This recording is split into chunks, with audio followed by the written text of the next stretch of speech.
Que Dieu vous bénisse tous. Chers frères et sœurs ici présents, shalom à vous. Chers internautes, que Dieu vous bénisse. Chers révérends, soyez soutenus.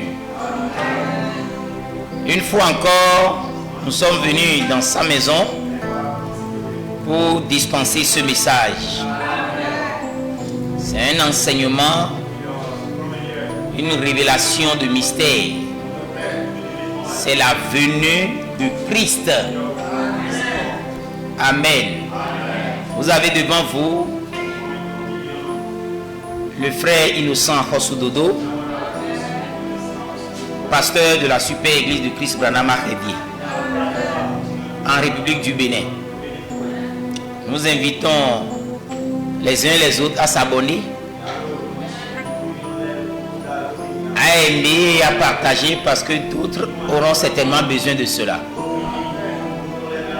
Nous sommes dans la dernière étape, des derniers jours du mouvement de Dieu.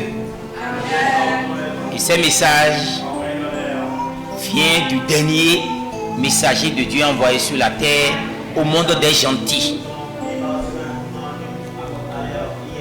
Nous allons nous baisser un moment dans la prière et entrer dans notre enseignement. Bienveillant Père Céleste, toi qui es le donateur de tout don spirituel et bon, toi le grand Jéhovah de l'Ancien Testament, tu es le Jésus-Christ du Nouveau Testament et le Saint-Esprit d'aujourd'hui. Tu t'es révélé en tant que Seigneur Christ Branham, parce que c'est Christ reproduit à nouveau. Tu nous l'as révélé de mille manières, au travers des Saintes Écritures, au travers de la parole parlée. Nous t'en sommes vraiment reconnaissants. Nous sommes venus à toi, Seigneur, sachant que tu nous as invités, avec nos fardeaux, avec nos jours. Nous sommes venus pour que tu nous décharges. Tu as dit, venez à moi, vous tous qui êtes fatigués et chargés. Moi, je vous déchargerai. Je vous donnerai le repos, qui est le Saint-Esprit. Nous sommes là pour recevoir cela, Seigneur. Les affligés, ceux qui sont chargés de péché, d'incrédulité, viens les libérer, viens les faire sortir de la confusion, dans le nom puissant de notre Seigneur Christ Branham, le nouveau nom de notre Seigneur Jésus-Christ révélé. Papa des cieux, éternel des armées, nous sommes venus au moment solennel de la parole, pendant qu'on t'a chanté, pendant qu'on t'a loué, pendant qu'on a apporté nos dîmes et nos offrandes au Père de gloire, comme une semence que nous plantons. Père éternel, viens les multiplier au 30, viens les multiplier au 60, viens les multiplier au 100. Car Seigneur, c'est dans ta maison qu'il y a la prospérité, c'est dans ta maison qu'il y a la bénédiction. Guéris les malades, Seigneur. Protège chacun de nous par ton sang. Élève notre entendement spirituel et que nous soyons assis dans les lieux célestes en Christ. Oh Dieu de gloire et de puissance, je me remets en tes mains. Je veux quitter complètement le chemin. Que ton Esprit Saint, Seigneur, parle à ton peuple. Ferme ma bouche, ô Père de gloire, à tout ce qui n'honorera pas ta parole et qui ne sera pas ta parole. Nous te le demandons, Seigneur, dans le nom puissant de notre Seigneur Christ Branham. Seigneur de gloire et de puissance, bénis le peuple ici présent. Bénis richement, Seigneur, ceux qui sont connectés à nous au moyen de leur téléphone. Ceux qui l'entendront après, Seigneur, que la même bénédiction, la même onction de guérison, de dissipation, de confusion, de ténèbres, oh Dieu, puisse opérer dans la vie de quiconque entendra ceci. Car nous savons que c'est un message venant du ciel. Accorde qu'il en soit ainsi, Seigneur. Oh Père de gloire, je soumets tout esprit qui ne confesse pas ton nom sous ta domination. Je me remets en tes mains, Seigneur, contre les contre-coups et les représailles sataniques. Préserve-nous, Seigneur, car tu es notre bouclier. À toi la louange et la gloire d'éternité en éternité, en ton puissant nom, Christ Branham, le Rédempteur parfait, le signe éternel. Amen. Acclamez le Seigneur. Que Dieu vous bénisse. Alléluia. Sans plus tarder, prenons Matthieu chapitre 1er. versets 18 à 20. Je vous rappelle que nous sommes dans l'enseignement la venue de Christ.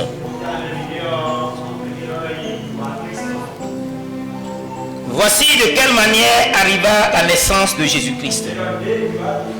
Veuillez vous tenir sur vos pieds.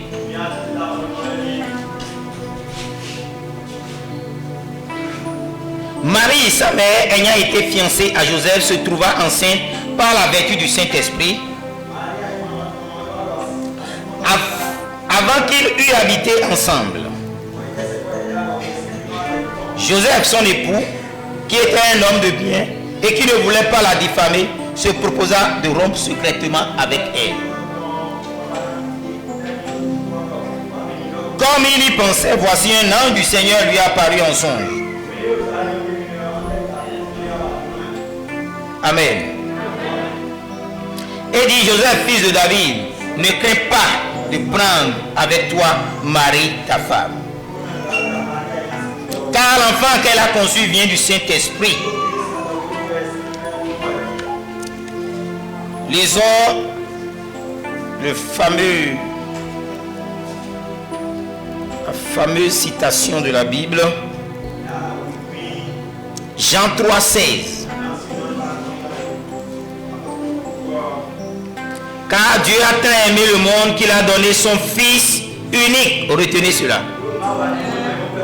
Car Dieu a tant aimé le monde qu'il a donné son Fils unique, afin que quiconque croit en lui ne périsse point, mais qu'il ait la vie éternelle. Puisse le Seigneur ajouter des bénédictions à la lecture de sa parole. Veuillez vous asseoir.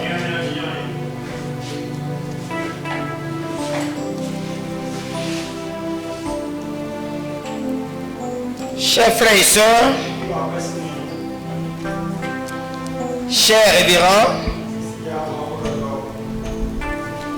chers internautes, nous nous tenons devant vous ce matin pour parler d'un sujet aussi crucial. Tous les signaux montrent déjà que le glorieux enlèvement s'annonce. La grande seconde venue du Seigneur est là devant nous. Et nous devons en tenir compte. La venue de Christ est un mystère. C'est le septième sceau, le mystère du septième sceau. Et quand nous parlons de Christ et non du Christ, vous devez déjà savoir qu'il y a plusieurs Christ. Le Dieu Messie, c'est Jésus-Christ. Jésus-Christ est une semence qui doit être semée. Selon Jean 12, 24.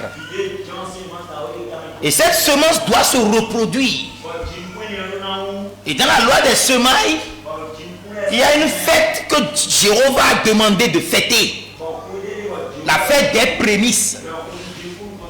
Donc quand les semences se reproduisent, il y a les premières semences qui sont liées en bottes qu'on amène auprès du sacrificateur pour qu'il bénisse les autres semences en agitant d'un côté comme de l'autre. La gemme agitée. Donc les prémices de la moisson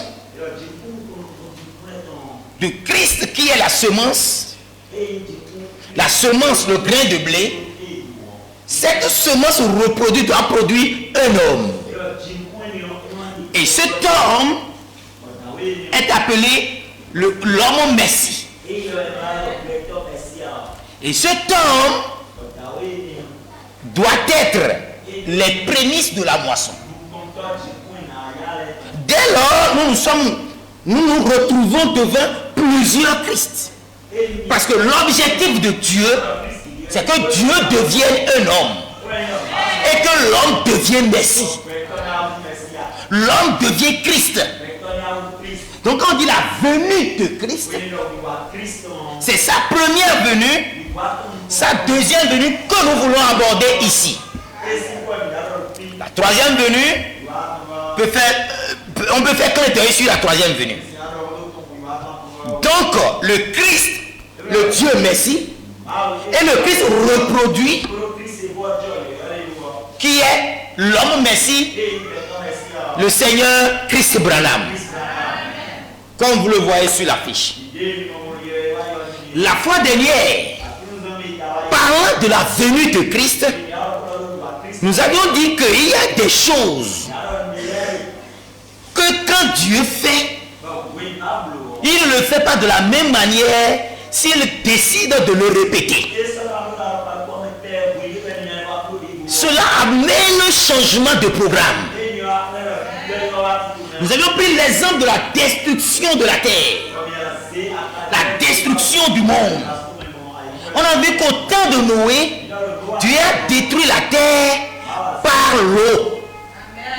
Partout où nous sommes ici, il y avait déluge. L'eau a recouvert toute la terre. Mais à la prochaine fois, au temps de la fin, Dieu a promis de détruire la terre comme il a détruit, comme il a donné la préfiguration de la destruction de Sodome et de Gomorrhe. Par le feu. Il va brûler la terre par le feu. Donc il y a changement de programme. Donc ce changement de programme, nous vous l'avons montré. Nous vous l'avons fait remarquer. Mais étant donné que Dieu est un Dieu inchangeable, aux voies immuables, en quoi Dieu est immuable? Dans la manière de détruire la première fois au temps de Noé et dans la manière de détruire au temps de la fin par le feu. Nous avions dit que Dieu est téméraire Dieu agit de la même manière qu'il a utilisé le même moyen qu'il a pris pour sauver le racheté. Il a utilisé le même moyen pour sauver la terre. Comment? Premièrement, quand vous vous repentez, vous ne repentez pas avec les yeux secs. Vous changez votre entendement. Vous regrettez d'avoir toujours pensé comme quelqu'un qui est dans l'obscurantisme, comme quelqu'un qui est dans la fausse doctrine. Vous changez de mentalité, vous changez de comportement, vous revenez à l'original. Vous vous repentez avec des pleurs, avec des larmes, avec des supplications. Amen. Et quand vous faites cette repentance sincère, par le regret de votre péché, par la confession de votre péché et l'engagement de ne plus continuer sur le même chemin, alors vous faites le baptême d'eau. Alléluia. Et là, nous avions fait des déclarations fortes qui vont pas être aimées par beaucoup de nos collègues, révérends, serviteurs, et qui font beaucoup dans l'œuvre de Dieu, de l'évangélisation du temps du soir, en montrant au monde, en révélant au monde la divinité de Branham. Je remercie le Seigneur pour eux, de tout ce qu'ils font pour le Seigneur, et que Dieu les comble et les bénisse au centuple. Mais cependant, nous sommes tenus de dire la vérité selon la Bible et selon nos convictions. Alléluia. Donc, parlant du baptême d'eau, nous avions dit que le baptême d'eau se fait au nom de Jésus-Christ. Non, ne m'en voulez pas. Ne vous fâchez pas contre moi. Chers internautes, gardez votre calme. Quand nous prenons, premièrement, devait prendre 5 minutes rapidement là. Si nous prenons le parvis, le tabernacle du désert, ce n'est pas le sujet du jour, mais on est tenu. Ça devient un sujet sensible. Il y a le parvis. Je n'ai pas perdre de temps, c'est pourquoi je ne vais pas prendre de croquis.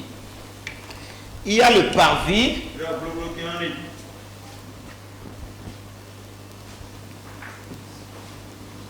Il y a le lieu saint,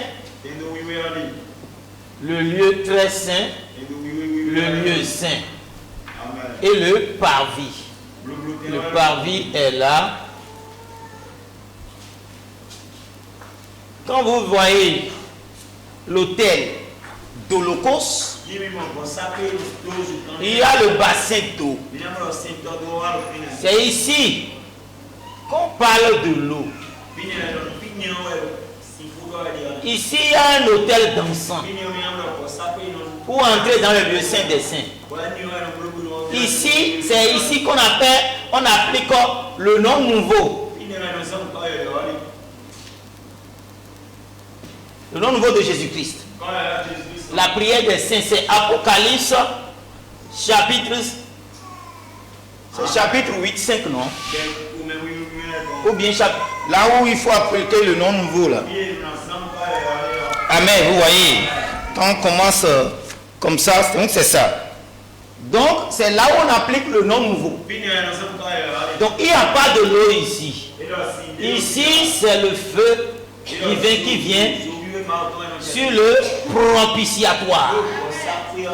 Là où il y a les deux ailes des chérubins. Amen. L'eau est ici. On vous lave et vous rentrez dans le lieu saint et vous commencez à parcourir les 7 ailes de l'église. Vous prenez les 12 pains de proposition. Amen. Ici, il y a l'autel d'encens. Autel d'encens. D'accord? C'est là où on fait la prière dans le nouveau nom. Là où on prononce des cantiques nouveaux. C'est là où on applique le nom nouveau. Le nom nouveau ne s'applique pas ici, à l'eau de baptême. D'abord, quand nous prenons le schéma de cette manière, voilà le type. Ça ne trompe jamais. Alléluia. Que Dieu vous bénisse. Maintenant, quand vous prenez la plus grande bataille, non, quelle attraction sur la montagne, Branham a dit que la guérison divine, Dieu l'a déjà accompli par Jésus-Christ pendant qu'il était allé sur la croix. Personne d'autre ne peut encore guérir parce que Jésus l'a déjà fait. Il dit par un homme, par un ange, même pas Dieu, car Jésus l'a déjà fait.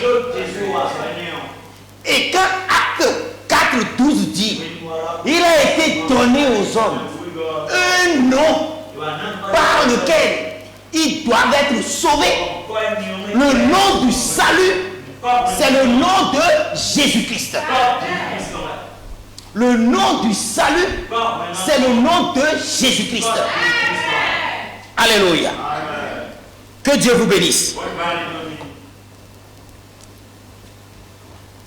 Alléluia.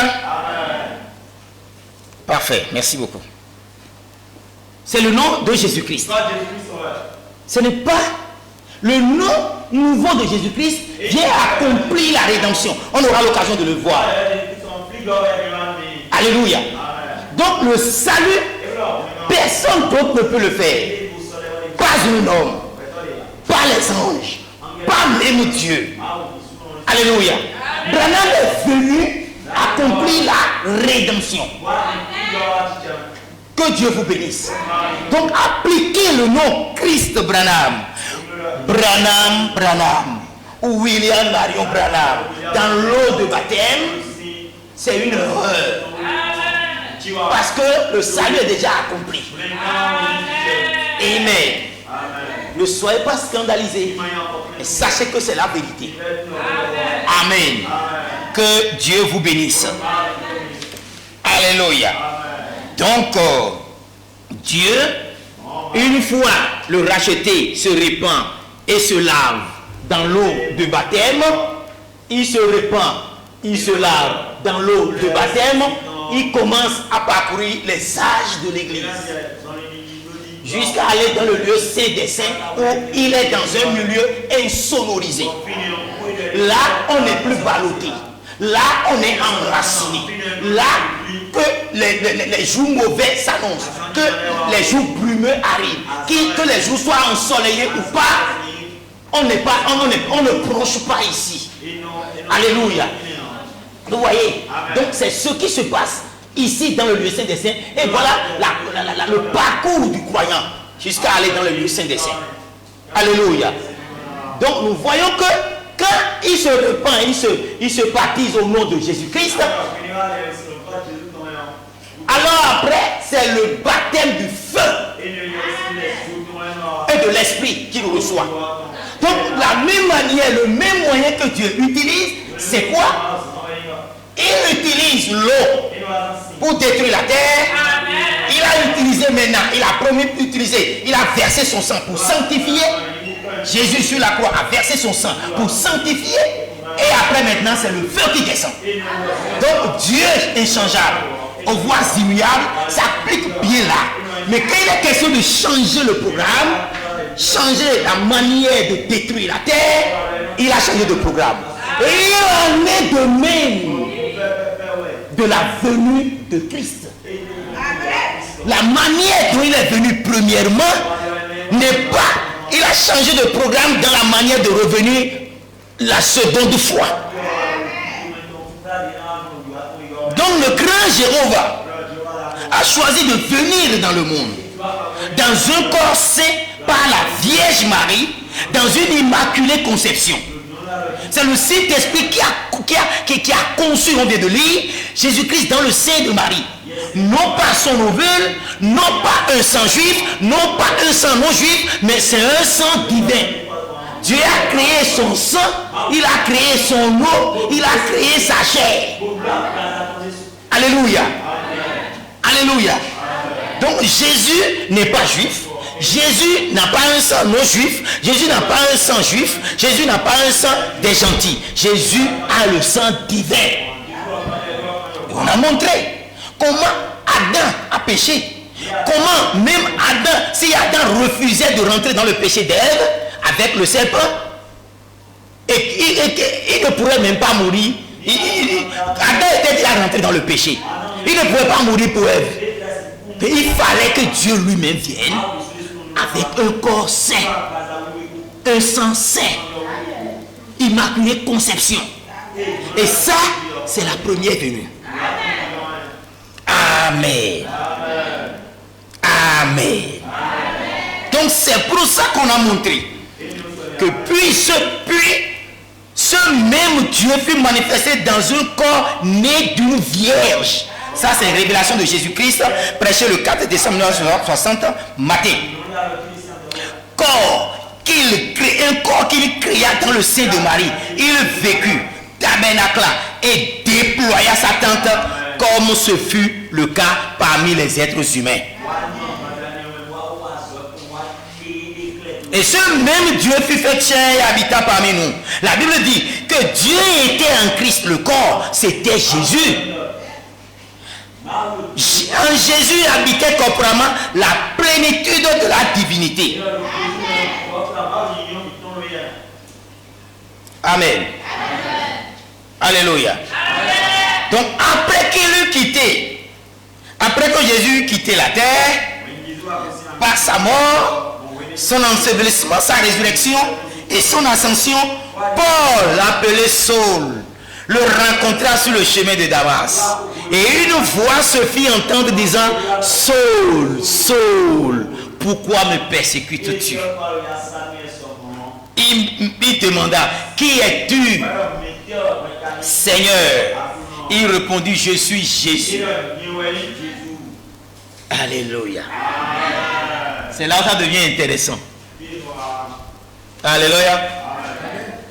Donc, Jésus, que Paul vit, qu'il aveugla, une grande lumière rayonnante, qui aveugla Paul et Saul. Branham dit ici, toujours par la 188, révélation de Jésus-Christ, Il était une colonne de feu.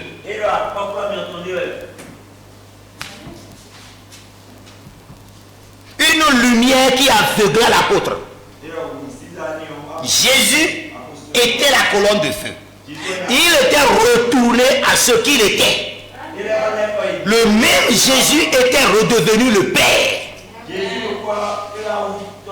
C'est pour cette raison qu'il est dit ici, me voici le Tout-Puissant. Tout pouvoir m'a été donné dans les cieux et sur la terre. Donc, quand nous disons la lumière du Seigneur sur le Seigneur, c'est cette lumière-là, de couleur ambrée, de l'émeraude. Cette lumière, c'est Jésus-Christ. Quand on affiche cette photo, les gens, ceux qui ne connaissent pas les choses de Dieu, sont scandalisés. Vous n'en avez pas besoin. C'est la photo de l'ange. La colonne de feu revenant confirmer son prophète et s'identifiant à son prophète. Donc cette colonne de feu, c'est lui qui a parcouru tous les prophètes, tous les messagers. Ce Jésus-Christ-là, c'est lui, il était la lumière, c'était ce qu'il était. Amen. Amen. Il dit, le même Jésus était redevenu le Père. C'est pour cette raison qu'il a dit ici, me voici le Tout-Puissant. La même forme sous laquelle il était avant d'être chair. Le corps dans lequel il a vécu appelé Jésus. Donc, quand il est devenu lumière, il a dû prendre des apparences. Et pour que vous ne soyez pas scandalisés, il a pris des apparences. Et ça, Branham l'a dit. Amen. Quelle apparence il a pris? Écoutez, Branham dit, oh, paragraphe 85, révélation de Jésus-Christ. Branham est en train de révéler Jésus-Christ en tant qu'Oméga, parce que les apôtres connaissaient Jésus en tant qu'Alpha. Mais dans l'Apocalypse, on a dit révélation de Jésus-Christ. Comment? En tant que quoi? En tant qu'Oméga. Dites Amen dans la parole. Si vous ne suivez pas bien cette base, vous ne pouvez pas aller de l'avant. Si nous mettons du temps à vous expliquer ce que vous savez, sachez que ça pour un soubassement.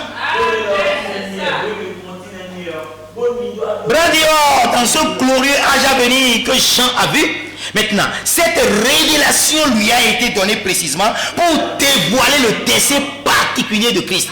Christ a une résolution dans lui. Et c'est particulier à lui. Ce qu'il serait, vous devez vous crier de joie. Hein?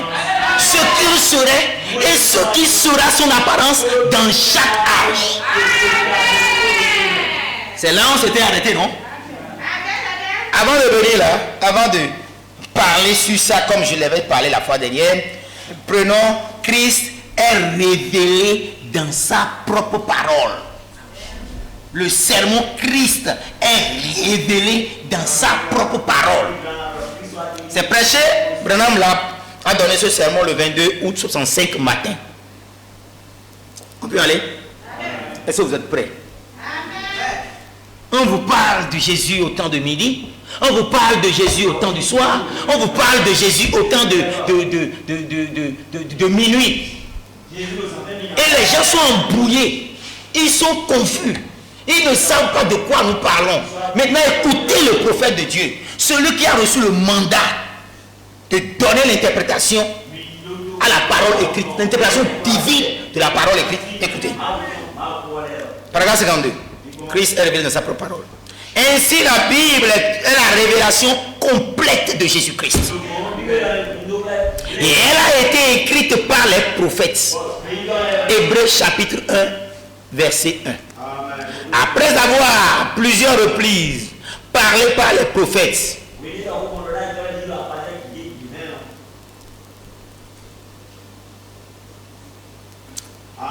parlé à nos pères par les prophètes, Dieu, en ces derniers jours, nous parle par son Fils Jésus-Christ, qui était tous les prophètes réunis.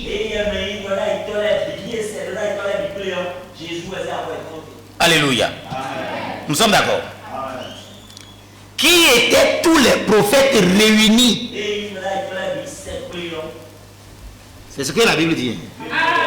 Regardez ce que l'interprète a dit.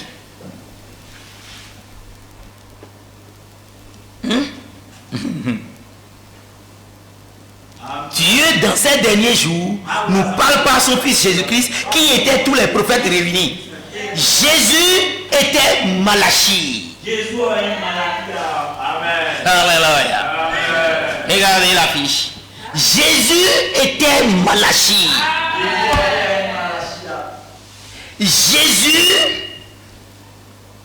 était Jérémie. Jésus était Ésaïe. Dites Amen. Mais on vous dit que Jésus-Christ au temps de minuit, que c'est le frère Espoir Thomas de lait, et cela vous choque. Mais Jésus était élu. Branham est allé jusqu'à dire que Jésus-Christ d'aujourd'hui, Élie d'aujourd'hui, c'est le Seigneur Jésus-Christ. Où est le problème? Chers internautes, nous sommes dans la vérité. Nous sommes dans l'absolue vérité. Ayez le courage de lire ces citations qu'on nous donne. C'est Branham même qui l'a dit. Jérémie, c'est Jésus-Christ. Malachi, c'est Jésus-Christ. Ésaïe, c'est Jésus-Christ. Élie, c'est Jésus-Christ. Amen. Maintenant, on dit que c'est un dessein particulier, précis dans son cœur, de montrer quelle apparence il prendrait durant chaque âge. Durant les 7 âges de l'église, quels sont les messagers dans le monde entier qui étaient les meilleurs que le Saint-Esprit a désignés par rapport à leur attachement à la pure parole, par rapport à leur vie vécue, à la vie digne de l'évangile, par rapport aux signes et aux prodiges qui accompagnaient leur ministère? Qui étaient les meilleurs? Parmi les nations, tout le monde sait que Paul est le premier. Et ça, Branham est en train de dire que Jésus, c'était Paul. Jésus, c'est Irénée. Jésus, c'est Martin. Jésus, c'est Colomban. Jésus, c'est Luther. Jésus, c'est Wesley. Et Jésus, c'est William Marion Branham.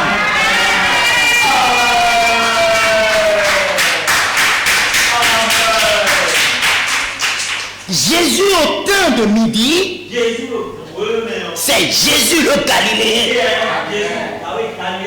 Alléluia. Jésus, après le midi, le temps du soir doit venir. Nous avions parcouru les âges de l'église.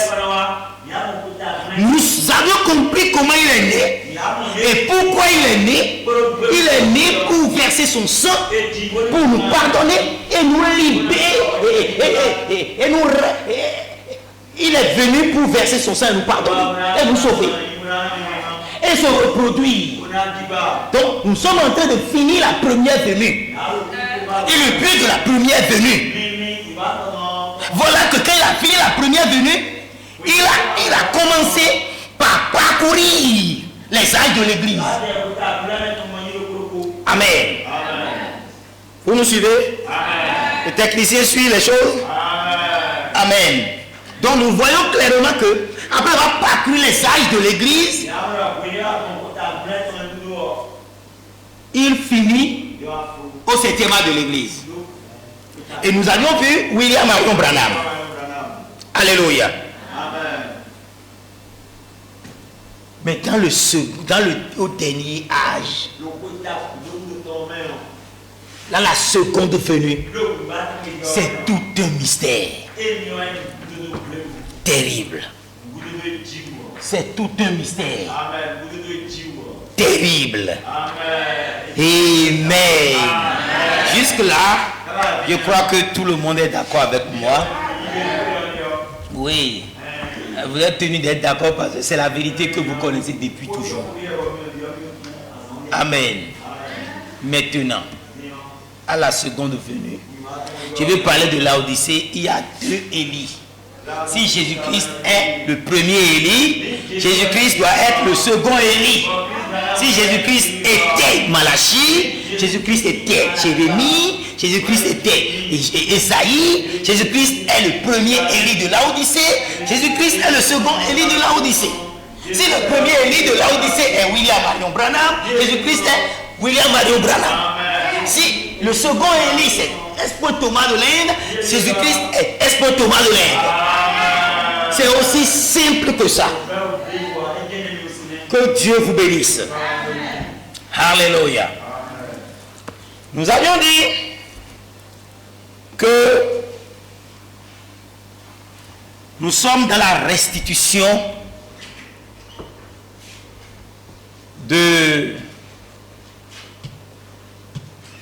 du compte rendu de l'Afrique du Sud, de la conférence, non, le compte rendu de la conférence de l'Afrique du Sud. Dieu nous conduit. Dieu nous conduit par son esprit. Initialement, et suivant les prophéties de Branham et ses programmes, Branham devait aller en Afrique du Sud le 10 mai, un certain 10 mai 1965. Le 10 mai 1965. Après, il a fait un autre programme pour aller en Afrique du Sud en juin.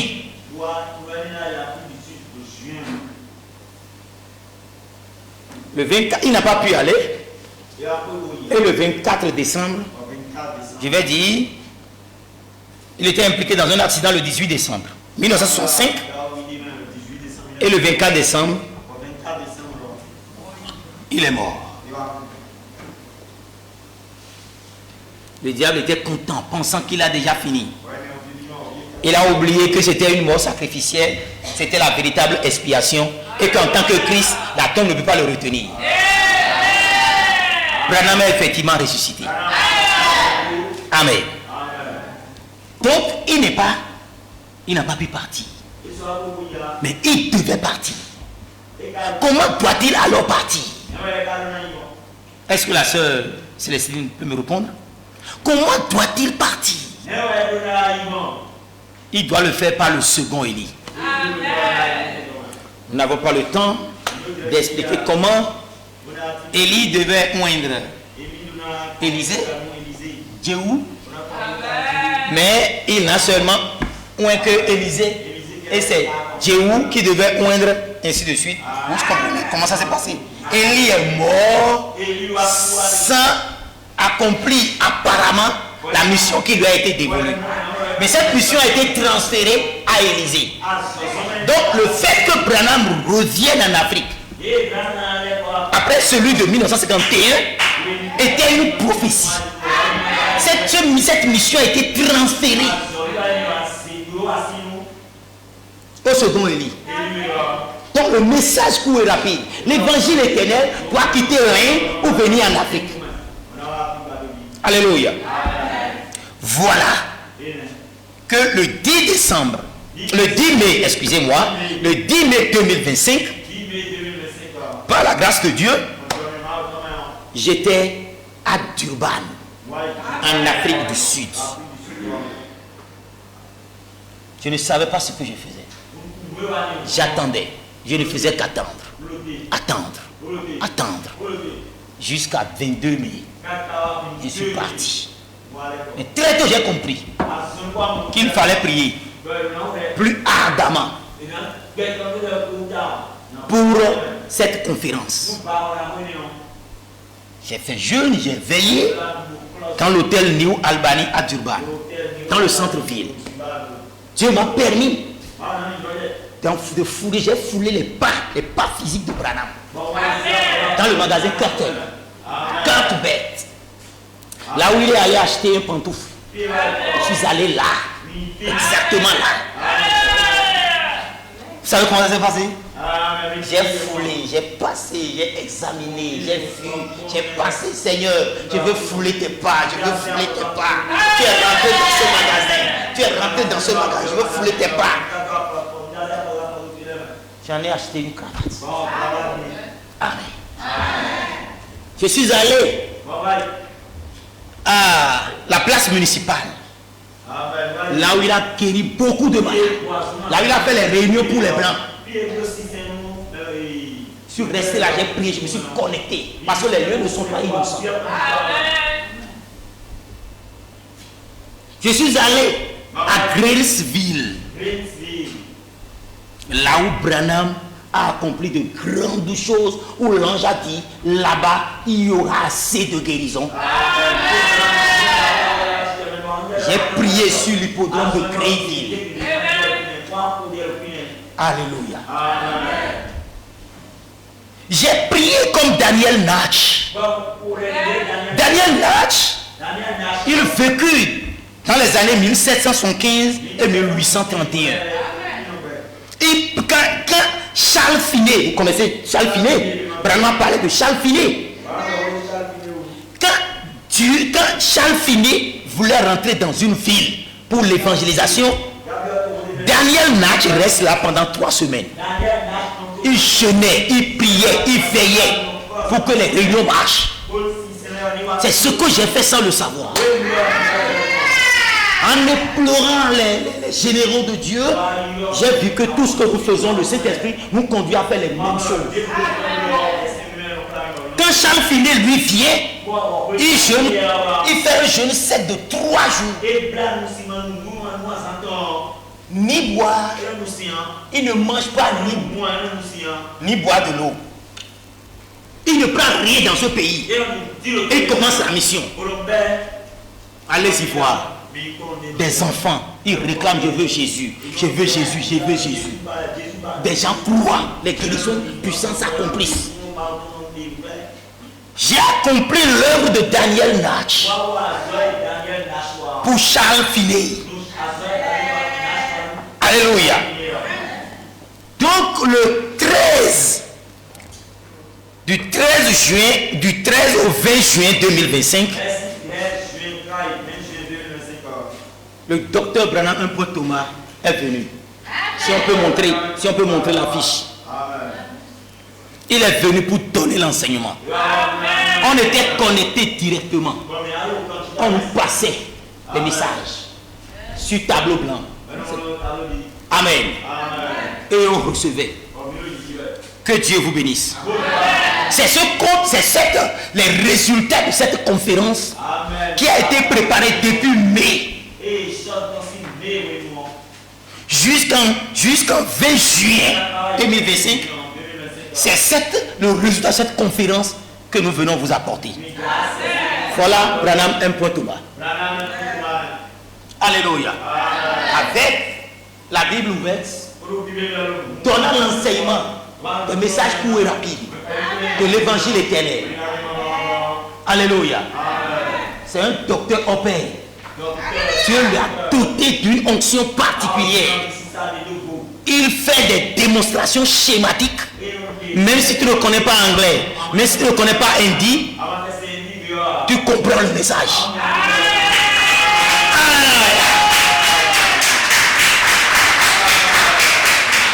Que Dieu bénisse le docteur, le grand enseignant Branham M. Thomas. Amen. Donc c'est ce qu'on a rendu sur le thème la venue de Christ que nous voulons vous entretenir.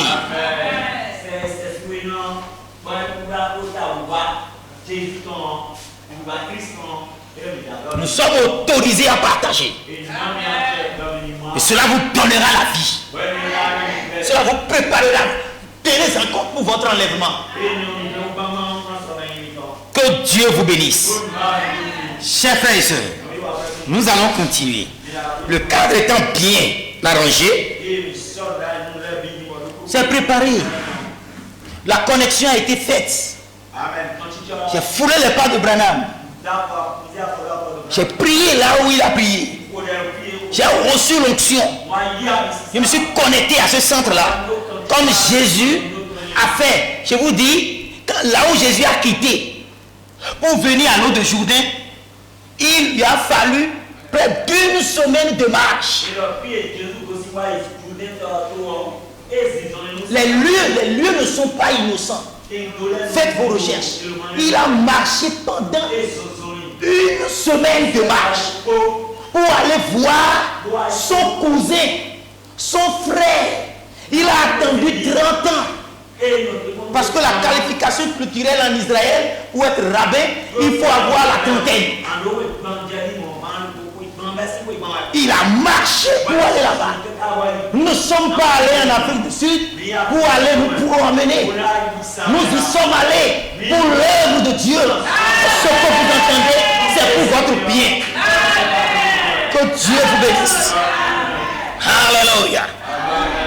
Donc nous voyons clairement que Jésus a pris des apparences diverses jusqu'à l'apparence de minuit qui est celui de frère Espoir Thomas de l'Inde. Alléluia. Donc il a fini son parcours. On ne peut qu'attendre sa seconde venue. Donc la seconde venue qui veut venir, avant qu'on en parle, avant que nous parlions de la seconde venue, qui d'abord, comme je vous le dis, n'est pas de la même manière que la première venue. Dans un premier temps, vous devez savoir que ce n'est pas une femme vierge qui doit donner naissance à la seconde venue de Jésus-Christ. Premier point. Et dans le sein de cette femme, il doit avoir deux.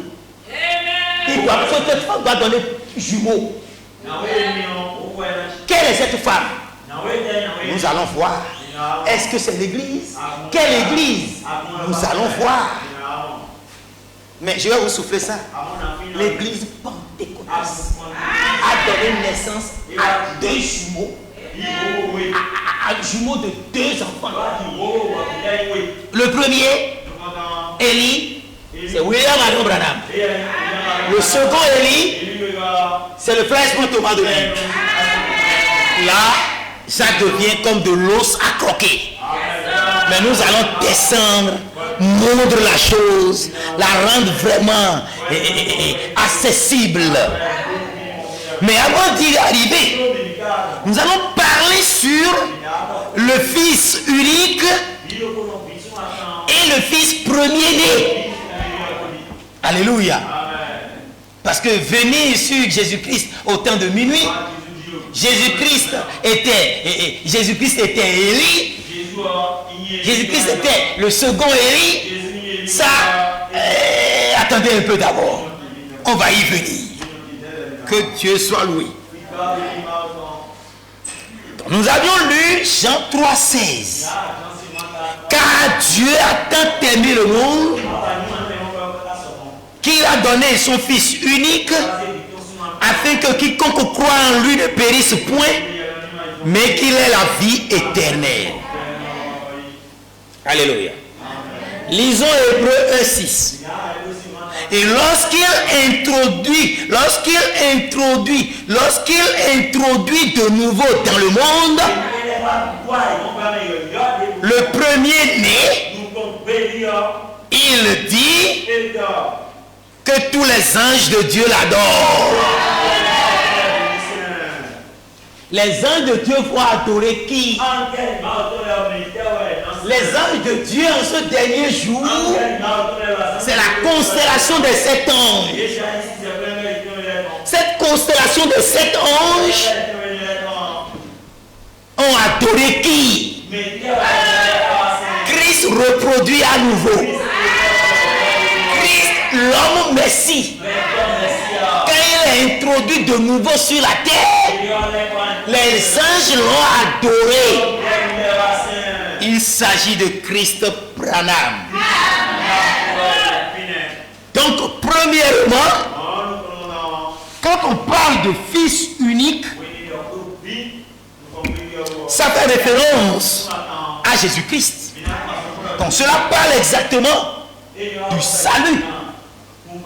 Le fils premier-né doit pouvoir être un homme qui a des frères. Parce que vous devez savoir que dans la Sainte Bible, la Bible parle d'un seul Seigneur Dieu. Il est le Sauveur et il est lui-même le Rédempteur. Donc quand on parle de salut et la rédemption, nous savons que le salut en lui-même est différent de la rédemption. Parce que le salut, c'est quoi? C'est la délivrance des liens du péché. Et la rédemption veut dire quoi? La possession de l'héritage perdu. Donc dans l'Ancien Testament, nous voyons qu'il y a toujours des ombres, il y a des types, il y a des préfigurations, des aperçus et des exemples. Toujours pour montrer la réalité à venir. Maintenant, parlons de comment les gens étaient délivrés. De comment les gens avaient possédé leur héritage perdu. Donc nous comprenons que dans l'Ancien Testament, nous voyons que le peuple d'Israël avait été asservi. Il avait été asservi pendant 400 années. Dieu a suscité alors le prophète Moïse pour délivrer le peuple de la servitude de l'Égypte. Ensuite, qu'est-ce que nous avions constaté? Nous avions vu que Dieu a suscité encore Josué.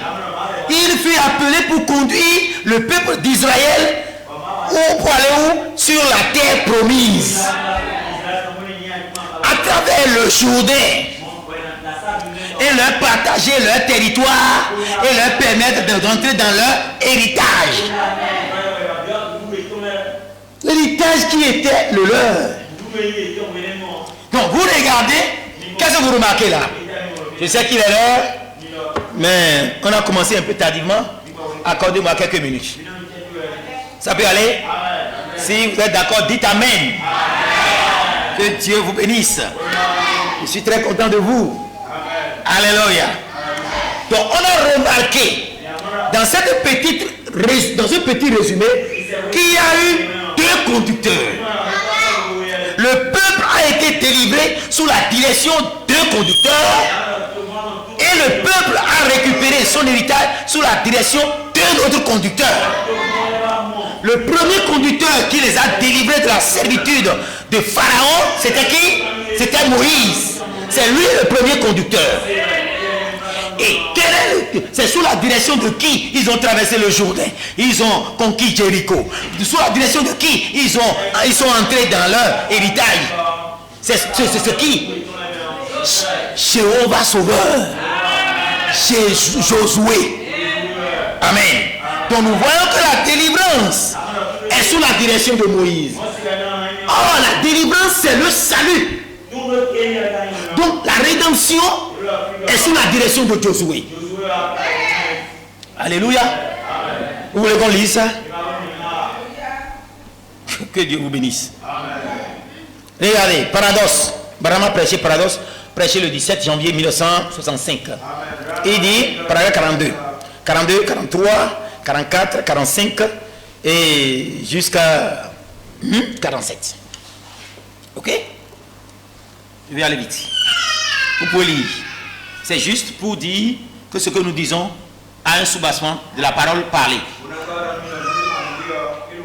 Paradoxe, prêché à Phoenix, Arizona, USA.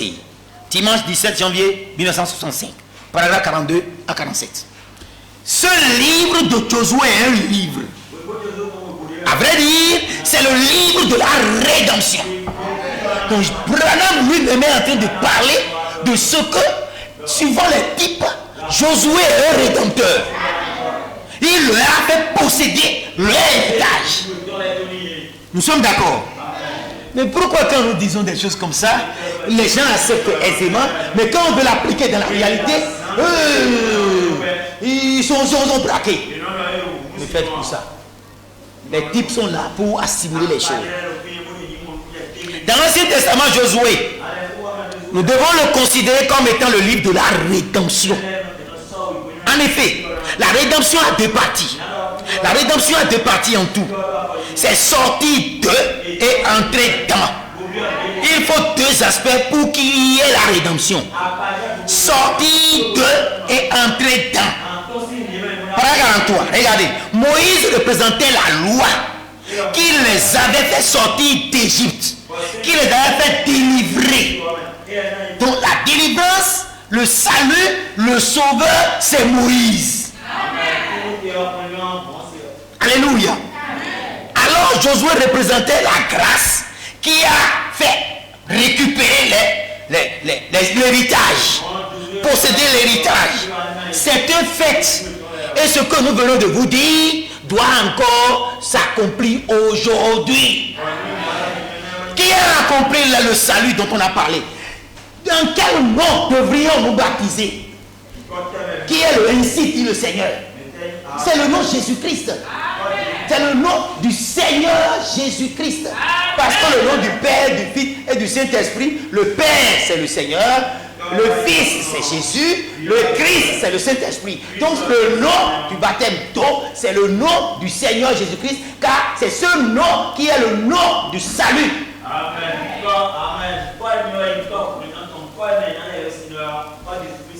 C'est Moïse. C'est Moïse. C'est lui qui a apporté la délivrance. Mais la grâce, la rédemption vient par Josué. Qui est le véritable Josué? Alléluia. En d'autres termes, la loi et la grâce étaient les deux aspects différents du commandement de Dieu. La loi, Moïse les avait fait sortir, Josué les avait rentrés. Si vous refusez ces deux aspects, ça veut dire que vous ne comprenez pas que le salut est différent de la rédemption. C'est deux aspects différents. Deux aspects différents. Amen. On dit la loi est l'agent de police qui vous met en prison. Mais c'est la rédemption qui est venue payer votre amende. Sortez de, entrez dedans. Sortez de, entrez dedans.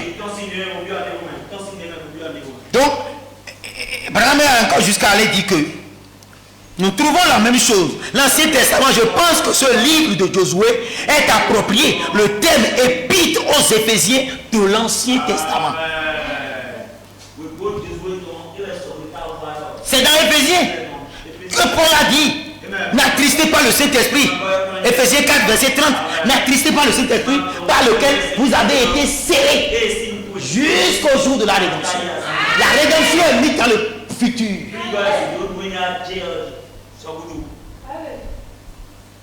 Donc quand on parle de la rédemption, nous devons savoir que le salut et la rédemption sont deux choses qui sont différentes. Le seul Seigneur Dieu est venu dans le monde deux fois.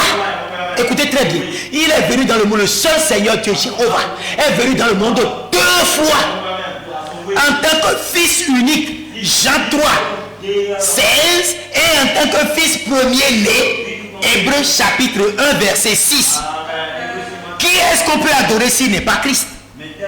Mais de qui Paul parlait aux Hébreux au premier chapitre en disant, quand il introduit de nouveau le premier-né, les anges, il dit que les anges de Dieu l'adorent. Ce n'est pas le sacrement de la constellation qui a enlevé Branham et qui l'a élevé. Enlevé et élevé. C'est adoré. Et Branham et Thomas, je veux dire, est celui qui a la lumière occidentale, qui a amené des gens, des frères indiens, à adorer Dieu en élevant les mains saintes et en criant le nom Branham. Alléluia. Donc, le seul Seigneur Dieu est venu en tant que deux fils, le fils unique et le fils premier-né, en deux phases différentes, dans un espace de temps d'environ 2 millions, pour donner respectivement quoi? Le salut premièrement et la rédemption à l'église. Donc la fin du monde, c'est le temps de la fin. Est-ce que Matthieu 13 a dit? Matthieu 13, 31, je crois bien. Il dit la fin du monde, c'est le temps de la moisson. Voilà l'âge de la rédemption. C'est au temps de la fin qu'il y a l'âge de la rédemption. Le temps des âges de l'église, c'est l'âge du salut. Tout le long des âges de l'église, on ne peut que parler du nom de Jésus-Christ. Du nom de Jésus-Christ. Du nom de Jésus-Christ. Mais au temps de la rédemption, c'est le nom Christ Branham. Le nom Christ Branham. Le nom Christ Branham. Là, vous êtes dans la parfaite adoration. Vous êtes assis, bâti sur le roc. Alléluia. Il est très clair dans la Bible que le salut et la rédemption sont deux choses différentes. Puisque les acteurs même qui ont accompli ces deux aspects de la rédemption sont le Fils unique et le Fils premier-né, c'est-à-dire Jésus-Christ et Christ Branham. Alléluia. Donc nous voyons que les Juifs, eux, ils avaient manqué le salut. C'est pas ça? Les Juifs ont-ils reçu Jésus-Christ? Répondez-moi. Est-ce que les Juifs ont reçu Jésus-Christ? Chers frères et sœurs, est-ce que les Juifs ont reçu Jésus-Christ? Si les Juifs n'ont pas reçu Jésus-Christ, dites-moi un nom fort.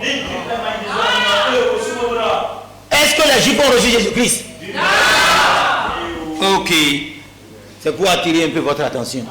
Il est midi et les gens commencent par être un peu distraits. Non, gardez votre calme. Nous parlons des choses profondes. Des choses sérieuses. Des choses que même les grands théologiens ne savent même pas. Même ceux qui le savent parmi eux, puisqu'ils étudient correctement la parole, ceux qui le savent parmi eux, n'osent même pas prêcher. Amen. Donc nous voyons que la Bible est très claire. Très très claire. Amen. Le salut et la rédemption sont deux choses différentes. On vient de le dire. Deux phases. Un espace de temps de 2000 ans. Rédemption par un acteur, Fils unique. Salut par une action. Salut comme Fils unique et rédemption comme Fils premier-né. Maintenant, pourquoi j'ai attiré votre attention? Si vous avez quelqu'un, allez lui témoigner. Chers internautes, je vous aime et je vais vous dire la vérité. C'est une vérité absolue. Les Juifs avaient manqué le salut, mais les gentils, en croyant en Jésus-Christ, ont reçu le salut. Depuis les 2000 dernières années, les hommes sont sauvés, mais pas rachetés.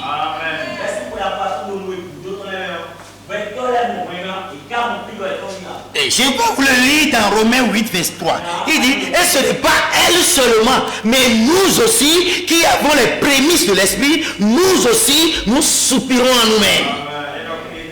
En attendant l'adoption et la rédemption de notre corps. Pourquoi vous êtes encore tenté? Pourquoi vous devez prier, garder et vous garder dans le message? Parce que la tentation est encore là. Parce que la rédemption de votre corps n'est pas encore accomplie. Durant tous les âges de l'église, ils ont vécu le salut. Mais à l'âge de la rédemption, ici, maintenant, à l'âge de la moisson, mon frère, c'est la rédemption qui s'accomplit. Amen. Vous avez compris Romains 8, 23, qui montre que la rédemption n'était pas accomplie au temps de Moïse. Nous-mêmes, nous aussi, nous soupirons à nous-mêmes en attendant l'adoption et la rédemption de notre corps. Alléluia. Maintenant, regardez Branham lui-même parler maintenant. Il dit, paragraphe 139, de les âmes qui sont maintenant en prison. Voyez-vous, dans ce livre se trouvaient ceux qui étaient rachetés. Et c'est le livre de la rédemption. Et tous ceux qui l'avaient racheté étaient inscrits dans ce livre. Tous ceux qui, ils étaient morts, inscrits dans ce livre. Il ne pouvait pas quitter son siège de médiation jusqu'à ce qu'il ait accompli tout le rachat. Donc il n'avait pas accompli le rachat. Jésus a seulement accompli le salut. Amen. Parce que Branham dit, il n'a pas pu les racheter à la croix. Il ne pouvait pas les racheter à la croix. Car il était prédestiné dans le livre de vie de l'agneau et il devait y rester là, faire intercession jusqu'à ce que la dernière personne soit scellée. Amen. Jésus, à la croix, a accompli la rédemption. Amen. Pardon, Jésus, à la croix, a accompli le salut. Jésus n'a pas accompli la rédemption à la croix. Il n'a pas pu le faire, il ne pouvait pas le faire en ce temps. Maintenant que nous sommes dans l'âge de la moisson, à l'âge de la rédemption, les chrétiens modernes, le monde chrétien moderne, sans la révélation de ce que Dieu a accompli dans l'église, en ce temps de la moisson, par la vie de Branham et par la vie de Christ Thomas, ils ne comprennent rien. Ils n'ont pas pu comprendre la révélation de la rédemption. C'est ainsi que le monde chrétien moderne a manqué la rédemption de Dieu. Et qu'est-ce qui va se passer? Je vous en prie tous, regardez-moi. Dieu va les détruire. Dieu va vous détruire si vous ne priez pas pour réclamer que Dieu vous ouvre l'entendement pour recevoir la révélation de la rédemption qui est différente de la révélation du salut. Dieu vous détruira. Pasteur Dodo, pourquoi vous dites ça? Quand les Juifs ont manqué de recevoir la révélation du salut en Jésus-Christ, Dieu les a laissés. À l'an 70 de notre ère, Titus a dévasté tout Rome. Il a assiégé Rome. Ils n'ont pas pu trouver à manger. Ils n'ont pas compris qu'il y a un avertissement. On dit celui qui est sur le toit ne revienne pas. Celui qui est dans le champ ne revienne pas. Si vous êtes hors de la ville, restez ici. Les apôtres, aucun d'eux n'a été piégé dans Jérusalem. Mais par contre, qu'est-ce qu'on remarque? Les autres sont piégés. Ils n'ont pas trouvé à manger jusqu'à ce que... Maman, vous savez ce qu'ils ont fait? Leur enfant est mort avant eux parce qu'il n'y a pas à manger. Et ils ont pris la chair de leur enfant et ils ont mangé. Quand vous mangez le corps de votre semblable comme un fautour, vous êtes maudits. Pour n'avoir pas accepté Christ, n'avoir pas accepté le salut en Jésus-Christ, Dieu les a détruits, dispersés. De la même manière, si le monde chrétien moderne, je parle au monde entier ici, si le monde chrétien moderne ne reçoit pas la révélation de la rédemption en Christ Branham, prêché par Christ Thomas,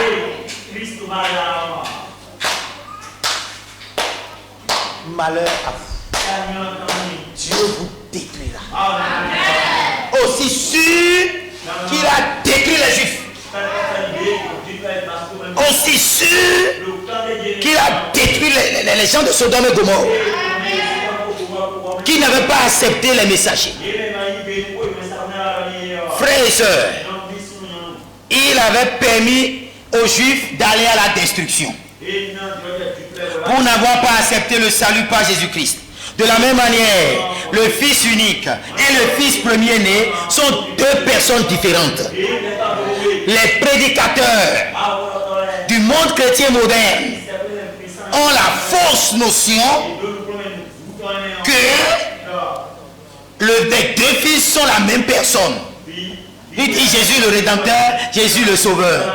Mais non, c'est une fausse compréhension. Et cette compréhension qu'ils sont en train de dispenser, va amener la destruction sur leur peuple. Je vous appelle à quitter ce monde maudit.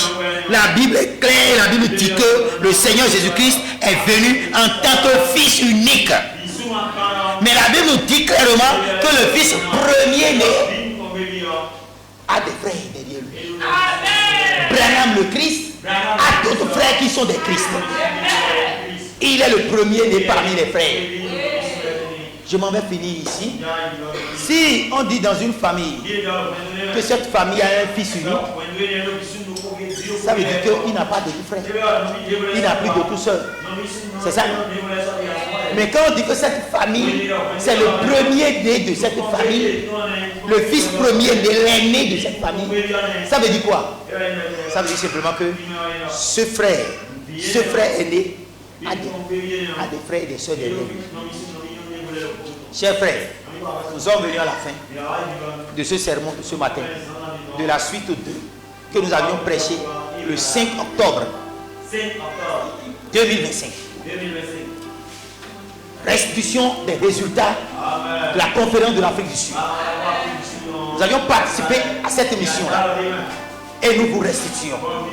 Nous le partageons au monde entier. Recevez la parole. Je vous invite à quitter la mauvaise notion sur la différence entre le salut et la rédemption. Vous, chers collègues, chers révérends, qui baptisez dans le nom de la rédemption, vous êtes dans l'erreur. D'ailleurs, cette œuvre est une œuvre morte. Ça ne rime à rien. Ça ne donne aucun fruit. Parce que Jésus a déjà accompli le salut comme il a accompli la guérison. Personne d'autre ne peut le faire. Pas un homme, pas un ange, même pas Dieu ne peut encore guérir, ne peut encore sauver. Jésus l'a déjà fait. Nous marchons dans ce salut. Nous marchons, nous réclamons cette guérison. Chers frères et sœurs, nous sommes à la phase de la rédemption. Récupérez votre bénédiction. Récupérez votre rédemption. Récupérez votre héritage. Soyez remplis de la plénitude de Dieu. Chers frères et sœurs, que Dieu vous bénisse tous. Shalom, shalom.